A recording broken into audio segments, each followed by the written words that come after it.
வணக்கம் தோழர். வணக்கம். முதல்ல நம்மளோட இந்த 115வது மீட்டிங்க்கு என்னுடைய வாழ்த்துக்களை சொல்லிக்கிறேன்.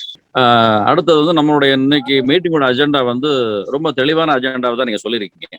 அதாவது இவங்க ரெண்டு பேருமே, அதாவது both EPS as well as OPS ரெண்டு பேருமே தாங்கள் ஒரு அதிமுக நிர்வாகிகள், அதிமுக எம்எல்ஏக்கள், முன்னாள் அமைச்சர்கள், அவர் ரெண்டு பேரும் முதலமைச்சராக வர இருந்தவங்க, இதெல்லாம் மறந்துட்டு எனக்கு திராவிட முன்னேற்ற கழகத்துக்கு கிட்டத்தட்ட இவங்க ஒரு பாஜகவோட இப்ப இவங்களுக்கு அடிமையா மாறிட்டாங்க.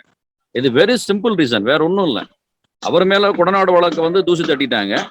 இவர் மேல அந்த கட்டட வழக்கெல்லாம் இவர் மேல ஓபிஎஸ் மேல வரப்போகுது. ஸோ நீ அடுத்து கேபி முனுசாமி மேல என்ன வரப்போதோ தெரியல.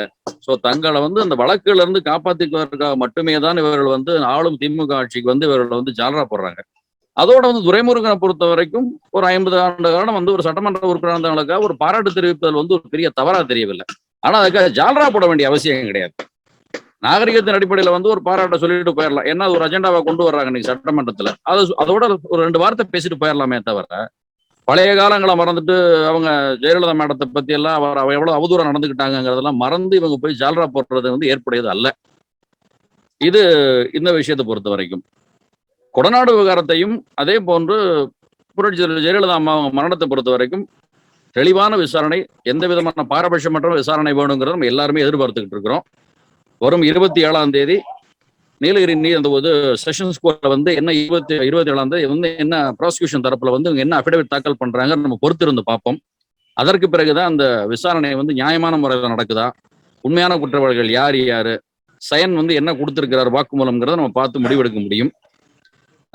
அதே மாதிரி புரட்சி தலைவி ஜெயலலிதா அம்மா மரணத்தை பொறுத்த வரைக்கும் ஆறுமுகசாமி கமிஷன் அமைச்சு அதை இப்ப உச்ச நீதிமன்றத்துல அப்பல்லோ ஹாஸ்பிட்டல்ல ஸ்டே போட்டிருக்காங்க. அதை தற்போதைய திமுக அரசு அந்த ஸ்டேவை வெக்கேட் பண்ணி அதற்கான முயற்சிகளை எடுத்து அந்த ஆறுமுகசாமி விசாரணை கமிஷன் தொடர்ந்து நடக்கணும். அதுல ஓபிஎஸ் அவர் இன்னும் வாக்குமூலம் கொடுக்காம ஒரு தடவை சம்மனுக்கு தவிர்த்துக்கிட்டே இருக்கிறாரு. அவரும் விசாரணைக்கு உட்படுத்தப்பட வேண்டும். அதோட கொடநாடு வழக்குல நீங்க பல இதுல டிவி டிபேட்ல பேசினது போல சொத்துக்கு உரியவர் ஜெயலலிதா அம்மாவும் சசிகலா ரெண்டு பேரும் தான் இருந்தாங்க. அவர் மரணம் அடைந்து விட்டார். இவர் ஜெயிலுக்கு போயிட்டார். இப்போ பொருள் காணாம போச்சுன்னா அந்த சம்பந்தப்பட்ட வீட்டுல இருக்க ஓனர்கிட்ட தான் கூப்பிட்டு கேட்கணும். அவங்கள இருந்தா விசாரிக்கவே இல்லை. ஸோ இதுல கூட நம்ம யாராவது இம்ப்ளீட் பெட்டிஷன் போட்டு அவங்களையும் விசாரிக்கணுங்கிற மாதிரி கொண்டு போகலாமா கூட யோசிக்க வேண்டி இருக்குது இந்த காலகட்டத்தில் நம்ம. ஆனால் அதிமுக வலிமையான தலைமை இல்லாத காரணத்தாலதான் இது குழப்பத்தில் ஏற்பட்டிருக்கு. கட்டாயம் தொண்டர்கள் இது பெரிய அளவில் ஒரு முயற்சி எடுத்து அடுத்த நகர்வுக்கு போறதுதான் அந்த கட்சியோட நலனுக்கு நல்லதா இருக்குங்கிறது என்னுடைய கருத்து. நீங்க சொன்ன கருத்தெல்லாம் ஏத்துக்கிறேன் சார். கொடநாட்டு இதை விசாரிக்கணும் சார் கண்டிப்பா. அதுக்கு அம்மா சசிகலா அம்மா, சின்னம்மா சசிகலா அம்மாவை கண்டிப்பா விசாரிக்கணும். ஏன்னா பக்கத்துல உக்காரதுல இருந்து படுக்கை அறை வரல போற வரல அந்த அம்மாவுக்கு உரிமை இருந்தது நம்ம அம்மா கிட்ட. அதனால அந்த அம்மாக்கு தான் எல்லா விஷயமும் தெரியணும். அவங்கள கூப்பிட்டு விசாரிக்கணும், குற்றவாளி யாருன்னு கண்டுபிடிக்கணும். அன்னைக்கு நான் சொன்ன மாதிரி 1 man ஆர்மி வேணும். இந்த ஓபிஎஸ் மாதிரி துரோகிகள்லாம் அந்த அம்மா பக்கத்துல சேர்த்ததே தப்பு. ஒரு அதிமுக தொண்டை ரத்தம் கொதிக்குது சார். கைய காலா நம்மள நாமே அர்த்தங்களான்னு அவ்வளவு வெறியாகுது சார். அம்மாவுக்கு யாரு எதிரியோ அவெல்லாம் நம்மளுக்கு எதிரி சார். அம்மாவை என்ன பண்ணான் துரைமுருகன், சென்னைக்கு தண்ணி தர மாட்டேன்னா அம்மாவை என்ன வழி பண்ணான். அவனுக்கு போய் வாழ்த்துறான், கூவத்துல குத்தாங்க இந்த ஆளுக்கு. அவனுக்கு சமாதி கட்டணுன்ட்டு இந்த ஆளு அது பாராட்டுறான். ஒரு கௌரவமா என்ன பண்ணனா எல்லாம் கை தட்டும் போது ஒரு மரப்பா நீயும் கை தட்டிட்டு போயிட்டு இருக்கணும். எழுந்து கருணாநிதியை வாழ்த்துலாம் முதல் அதிமுக துரோகி இந்த ஆளுதான் சார். அடுத்தது நீங்க சொன்னீங்களா பாரு கேபி முனுசாமி, பக்கா ஃப்ராடு சார். இவங்களெல்லாம் விசாரிச்சே ஆகணும். பிஜேபி அலைன்ஸ் நம்மளுக்கு வேணாம் சார். நம்ம மாமா மச்சா மாதிரி பழகினாங்க. இஸ்லாமியரும் கிறிஸ்தவர்கள் அவ்வளவு வருத்தப்படுறாங்க சார். எங்க ஓட்டெல்லாம் போச்சேன்னு சொல்லிட்டு நம்ம கட்சிக்கார் ஓட்டு போச்சு சார். அதனால பிஜேபி கூட நம்மளுக்கு வேணாம் சார். நம்ம இன்டர்நேஷனல் அரசியல் பண்ணல சார். இந்தியாவை வெறுத்துக்கா, ஸ்டேட் அரசியல் பண்றோம் சார். தாராளமா பிஜேபி நம்ம வெறுத்துக்கலாம். நம்ம நாட்டுக்கு துரோகி கிடையாது, தேச துரோகி கிடையாது. தமிழ்நாட்டை பொறுத்தவரையிலும் பிஜேபி அரசியல் நம்மளுக்கு வேணாம். கொடநாடு எஸ்டேட் என்கொயரி வேணும். சின்னம்மாவை கூப்பிட்டு விசாரிக்கணும். அதே மாதிரி 1 man ஆர்மி இருந்தாதான் இனி வழி நடத்த முடியும். இல்லைன்னா பாய்மர கப்பல் மாதிரி திசை தெரியாது போய்கின்னு இருக்குது. நீங்க கிட்ட இருந்து 1 man ஆர்மி வேணும். சின்னம்மாவை விசாரிக்கணும். இவங்க ஓபிஎஸ் மேல நடவடிக்கை எடுக்கணும். இதுதான் எங்களுடைய கருத்து சார். வாழ்த்துக்கள். அதே மாதிரி இன்னும் ஒரு விஷயம் பார்த்தீங்கன்னா, இன்னைக்கு ஜூனியர் விகடன் பத்திரிகையில கிட்டத்தட்ட எடப்பாடி பழனிசாமி தான் இந்த கொலைக்கும் கொள்ளைக்கும் காரணம் அப்படிங்கறத எழுதியிருக்காங்க சார். விசாரிக்கணும் சார், சிபிஐக்கு போகணும் சார். இது இல்ல, அதுதான் சொல்றேன். அப்ப ஒருவேளை எடப்பாடி பழனிசாமி உண்மையிலேயே நேர்மையானவராக இருந்தா அந்த பத்திரிகை மேல மான நஷ்ட வழக்கு போடலாம். சவால் விடணும் சார், சவால் விடணும். நான் இல்ல கண்டு நிரூபிங்கன்னு. ஐயா என்னோட மொத்தம் 3 கேள்விங்க ஐயா. ஐயா முதல்ல வந்து நம்ம நாட்டு தலைவர்ல முன்னாள் இருந்தாங்க இல்லைங்க, முன்னாள் முதலமைச்சர் இருந்தாங்க இல்லைங்கய்யா, அண்ணா இருந்தாருங்க, தலைவர் காமராஜர் இருந்தாருங்க. அவங்களுக்கு அப்புறங்க ஐயா அம்மா வந்தாங்க, கலைஞர் வந்தாங்க. இவங்களுக்கு எல்லாம் மணிமண்டபம் வந்து மக்கள் வரி பணத்துல பண்ணலைங்க ஐயா. மக்களுடைய வரி பணத்தை வந்து இவ்வளவு வீண் பண்றாங்க. அம்மாவுக்கு வந்து 65 கோடியில வந்து மணிமண்டபம் கட்டினாங்க. இப்ப கலைஞருக்கு வந்து 39 கோடியில கட்டுறாங்க. இதெல்லாம் யார் வீட்டு பணங்க ஐயா? நம்மளுடைய வரி பணங்க ஐயா, ஒவ்வொருத்தரும் வரி கட்டுற பணங்க ஐயா. நம்ம தமிழ்நாட்டுல வந்து படிச்சவங்க எத்தனையோ பேர் இருக்கிறாங்க, இதெல்லாம் யாரும் உணர மாட்டேங்கிறாங்க. இப்ப 2வது பாத்தீங்கன்னா விலைவாசி ரொம்ப ஏறி இருக்குங்க இந்த இதுல. ஒவ்வொரு மக்கள் மேலே வந்து 2,69,000 கடன் சொல்றாங்க. இது வரைக்கும் எனக்கு விவரம் தெரிஞ்சதுங்க, எந்த ஒரு அரசுமே இந்த மாதிரி எந்த ஒரு மாநிலத்திலும் இந்த மாதிரி ஒரு சொன்னது கிடையாதுங்க ஐயா. உங்களுடைய கருத்து என்னங்க ஐயா? இல்ல, அதாவது ரைட், எல்லாமே சரி. படித்தவர்கள் இது நினைக்கிறாங்க. ஓபிஎஸ் வந்து சட்டமன்றத்துல கலைஞருக்கு மணிமண்டபம் கட்டுறத வரவேற்றுல பேசுறாரு. நீங்க வெள்ளை அறிக்கைன்னு ஒண்ணு வெளியிட்டதே கஜானா காலி ஆயிடுச்சு, அரசாங்கத்துல காசு இல்ல, பணம் இல்ல, இதுதானே நிதியமைச்சர் சொன்னாரு. அப்ப பணமே இல்லைன்னு வெள்ளை அறிக்கை விடுறீங்க, இப்ப மணிமண்டபம் கட்டுறதுக்கு நீங்க எப்படி 39 கோடி செலவு பண்றீங்க அப்படின்னு சொல்லி இவர் கேட்கணும்ல. குறைஞ்சபட்சம் இந்த ஆண்டு வேண்டாம், இந்த பட்ஜெட்ல வேண்டாம், அடுத்த ஆண்டு வேணா நீங்க இதை செய்யுங்க என்கிற அளவுலயாவது அதை சொல்லணும் இல்ல. இவர் அது சரி ஒண்ணுமே இல்லைன்னா கூட எதுவுமே அதுல கருத்து சொல்லாமையாவது இருந்திருக்கலாம்ல. மிகப்பெரிய அளவுல இவர் அதை வரவேற்று பேசுகிற பொழுது அப்ப தொண்டர்கள் மத்தியில் என்ன நினைப்பாங்க? இவர் கட்டின குடிசை மாட்டு வாரிய வீடுகள்ல இவர் 2000 கோடி ரூபாய் ஊழல் பண்ணியிருக்காரு, அந்த ஊழல் விசாரணை என்று வருகிற பொழுது சட்டமன்றத்துல வந்து இவர் மண்டியிடுகிறார்.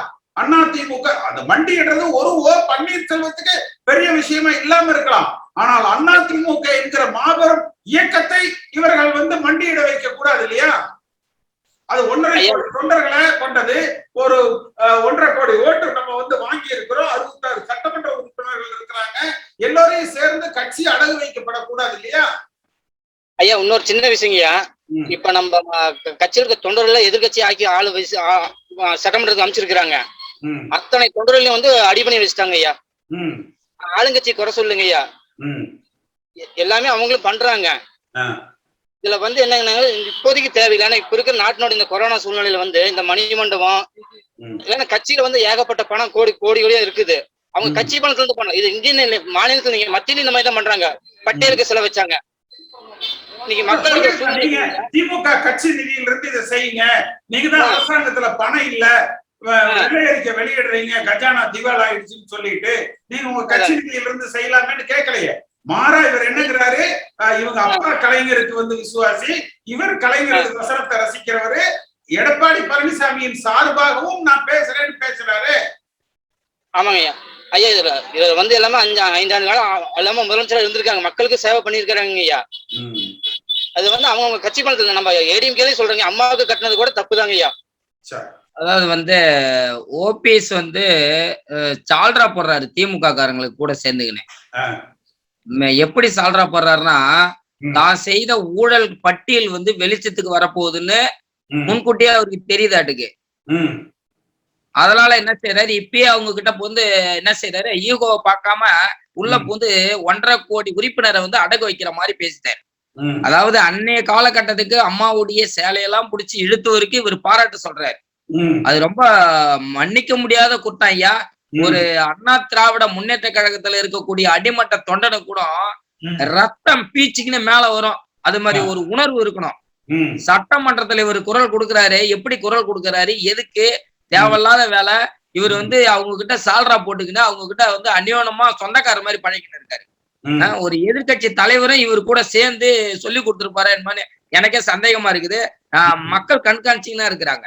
ஒரு அண்ணா திராவிட முன்னேற்ற கழகத்தை அவங்க கையில கொடுக்கூடாது ஐயா. இதுக்கு நீங்க ஒரு ஆயத்தமான பணிகள் நீங்க மேற்கொள்ளப்பட வேண்டும்.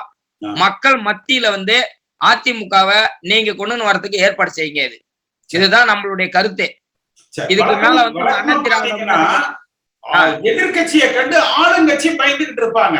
அதாவது ஆளுங்கட்சியினுடைய குறைகளை எல்லாம் எதிர்கட்சி சுட்டி காட்டி பேசுகிற பொழுது அந்த சட்டமன்றத்துல அவங்க பயந்து பதில் சொல்லுவாங்க. அந்த நிலை போய் அவங்க விரட்டி அடிக்கிறாங்க. நம்ம கால்ல மாறி வந்து விழுறாங்க. ஓபிஎஸ் மட்டும் இல்ல, கேபி முனுசாமி துரைமுருகனுக்கு என்ன பேசியிருக்காருன்னு பாருங்க யூடியூப். ஆமாங்க ஐயா, ஆமாங்க ஐயா. ஜூனியர் விகடன் இந்த வாரம் ஜூனியர் விகடன்ல கூட அந்த தெளிவா எழுதிருக்காங்க ஐயா. ஓபிஎஸ் விட எடப்பாடி தான் வந்து இந்த கொலைக்கு முழு காரணம்னு எழுதிருக்காப்ல.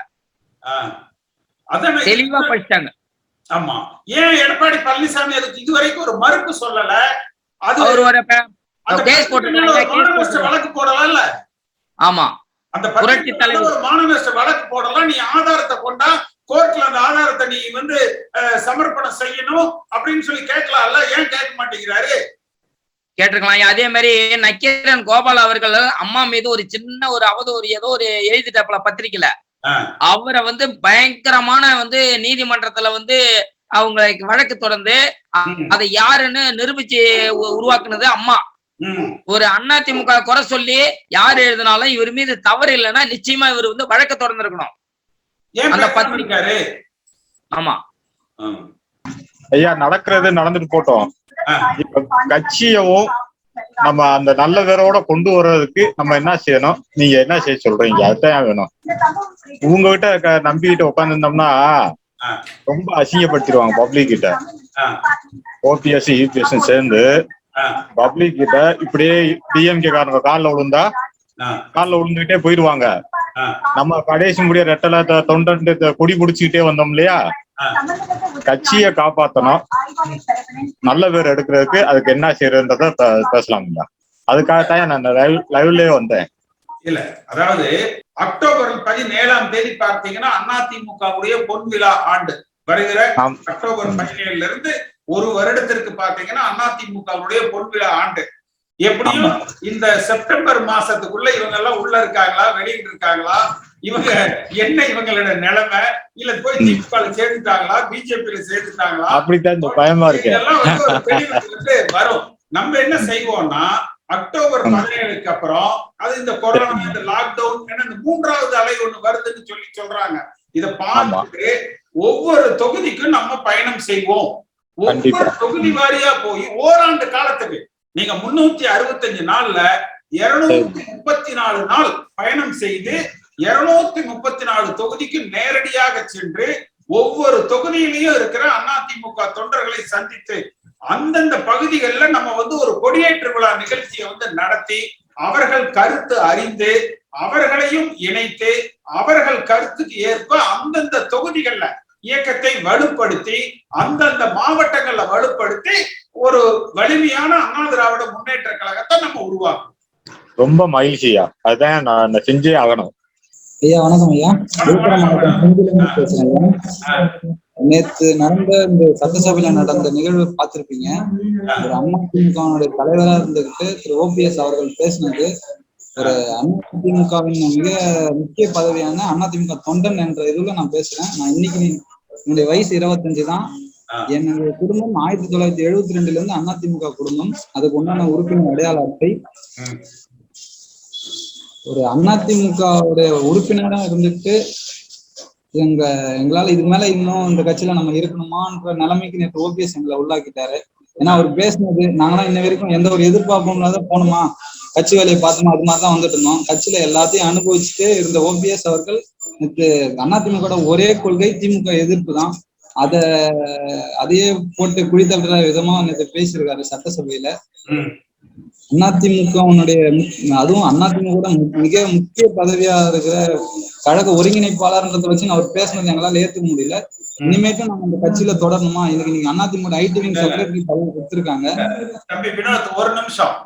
அதாவது உங்களை போன்ற இளைஞர்கள் அதிமுக தொடரணுமா, ஓபிஎஸ் இப்படி செஞ்சுட்டாருன்னு யோசிக்க கூடாது. ஓபிஎஸ் அதிமுக இன்னும் இருக்கணுமா இல்லையா என்பதை நாம முடிவு செய்யணும். அதிமுக என்றைக்கு காலங்காலம் உங்க அப்பா காலத்துல இருந்து நீங்க எல்லாம் அதிமுக 72ல இருந்து இருக்கிறீங்க. அதனால ஓபிஎஸ் தவறு செய்து விட்டார், நாம எப்படி நீ அதிமுக இருக்கிறது நம்ம யோசிக்க கூடாது. ஏன்னா அவங்க விரும்புறதே அதுதான். நம்ம என்ன யோசிக்கணும்னா, ஓபிஎஸ்க்கு தகுதி இருக்கா அதிமுக தொடர்ந்து இருப்பதற்கு? அதிமுக என்பது திராவிட முன்னேற்ற கழகத்துக்கு எதிரான ஒரு அரசியல் செய்யறது தான் அதிமுக உருவாக்கப்பட்டதே. அதே போல திரு துரைமுருகன் என்பவர் பாத்தீங்கன்னா துச்சாதனன் என்று அம்மா வர்ணித்தார். ஆனா அவரை ஓபிஎஸும் KP முனுசாமியும் என்ன புகழ்றாங்க? கலைஞர் மணிமண்டபத்துக்கு ஓபிஎஸ் EPS சார்பாக என்ன பேசுறாங்க? அப்ப இவர்கள் இந்த இயக்கத்தை வழிநடத்த தகுதியானவர்களா? இதுதான் நம்ம யோசிக்கணும். பிஜேபிக்கு எதிராக பேசினதுனால உங்களை கட்சியை விட்டு நீக்கினாங்க. ஏன்னா கட்சி கொள்கை கோட்பாடுகளுக்கு எதிராக செயல்பட்டதுனால அதிமுக ஒரே கொள்கை திமுக எதிர்ப்பு, இதையே அவங்க மீறி பேசியிருக்காங்க. அவங்க மீது யாரு நடவடிக்கை எடுக்கிறது?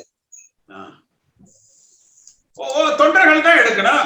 எல்லா தொண்டர்களும் நடவடிக்கை எடுத்து ஓபிஎஸ் கட்சி விட்டு நீக்கணும். இல்லைன்னா அவர் அதுக்கு அதிமுக பொன்விழா ஆண்டுன்னு சொல்றோம். அம்மா இருந்திருந்தா பொன்விழா ஆண்டு இது மாதிரி நடந்திருக்குமா? எவ்வளவு இப்ப தொண்டர்கள்லாம் ஒரு வெற்றியோ தோல்வியோ, இதோட பெரிய தோல்வியெல்லாம் நம்ம சந்திச்சிருக்கோம். அப்பெல்லாம் சோர்வடையாத அதே தெம்போட திரும்பி வருவாங்க. இப்ப எனக்கு தெரிஞ்ச ஐடிவிங்ல எலெக்ஷனுக்கு அப்புறம் போனோம், யாரும் திரும்பி வரல. அவங்க வேலையை பார்த்துட்டு போயிட்டாங்க.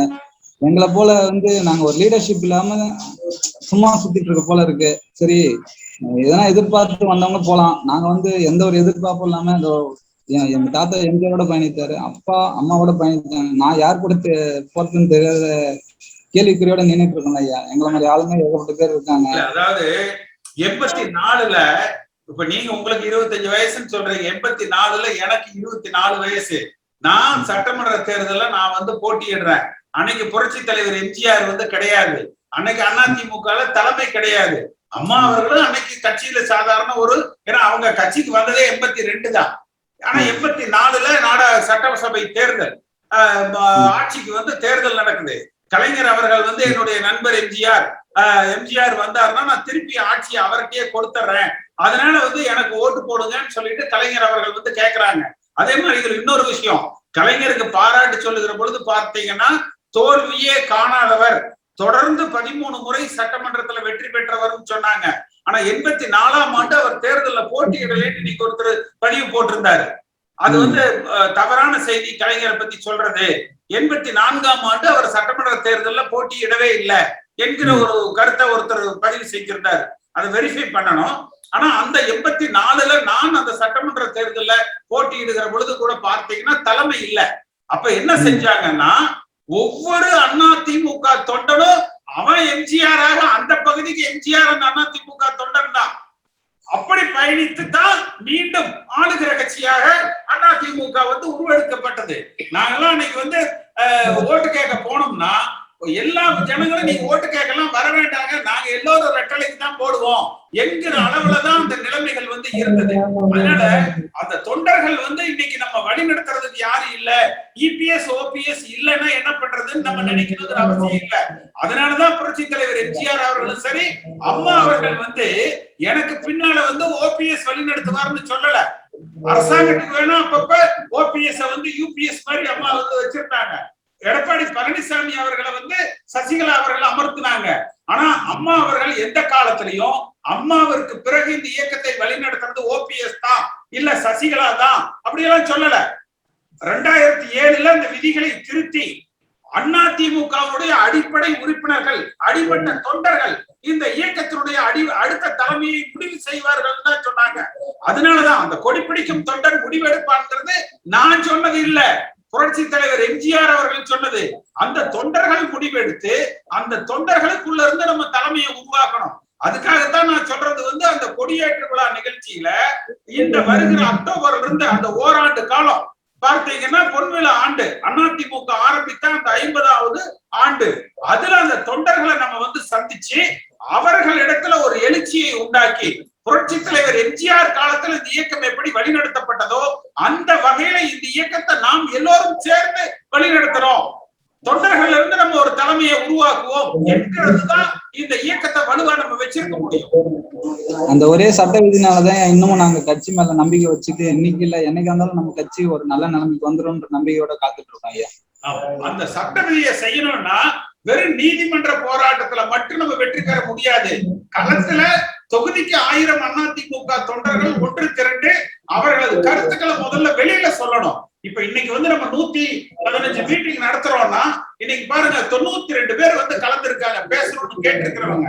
அது போக லைவ்ல கனெக்ட் ஆயிருக்கிறவங்க நிறைய இருக்காங்க, இடையில வந்து போறவங்க நிறைய இருக்காங்க.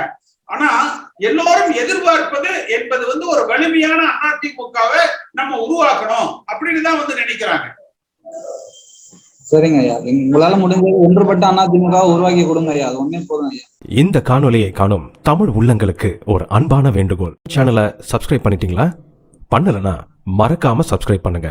சப்ஸ்கிரைப் பட்டனையும் பெல் ஐக்கனையும் உடனடியாக கிளிக் பண்ணுங்க. உங்கள் அன்பும் ஆதரவும் என்றைக்கும் எங்களுக்கு தேவை. நன்றி.